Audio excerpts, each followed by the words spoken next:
This is a story about a man who confessed to a brutal double murder, gave details only the killer should know, and was sentenced to the maximum punishment. But years later, science would prove he never did it. In the summer of 2000, in the country of Norway, 2 young girls went missing. A search began almost immediately, and before long, their bodies were found in a forested area known as Baneheia. The discovery shocked the nation. This wasn't just a crime, it was something far darker.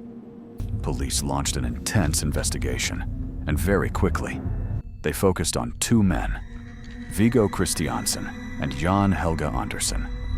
Both had been in the area. Both became prime suspects.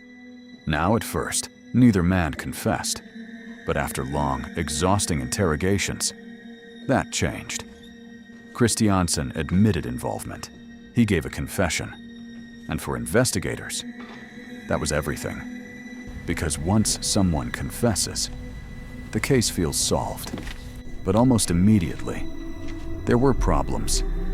Details in his confession didn't line up with the evidence. Timelines shifted. Key facts were inconsistent. It was as if the story was being built piece by piece, instead of remembered. But despite those issues, the confession held weight, and in court, it was enough. Kristiansen was sentenced to 21 years in prison, the maximum penalty. Meanwhile, he continued to insist he was innocent. Year after year, from inside his cell, he kept saying the same thing. He didn't do it. And eventually, someone decided to take another look. Advances in forensic science allowed investigators to re-examine the DNA evidence from the crime scene, and what they found changed everything. The DNA didn't match Viggo Kristiansen, not even close. Then came another discovery: phone records. They showed that at the time of the murders, he wasn't where the crime happened. He wasn't even nearby. So the question became unavoidable. If he didn't do it, then why did he confess?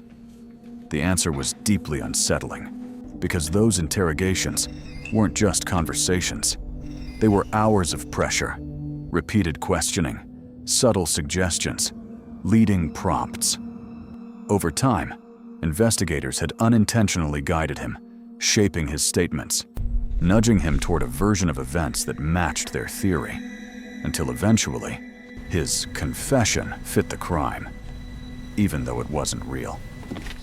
In 2022, after more than 2 decades, his conviction was overturned, and Viggo Kristiansen walked free. Not because of a new witness, not because someone else confessed, but because the evidence, the science, had never supported his guilt in the first place. And it forced people to confront a disturbing truth: that sometimes the most convincing piece of evidence in a case is also the most dangerous. Because a confession doesn't always mean someone is guilty. Sometimes it just means they were broken,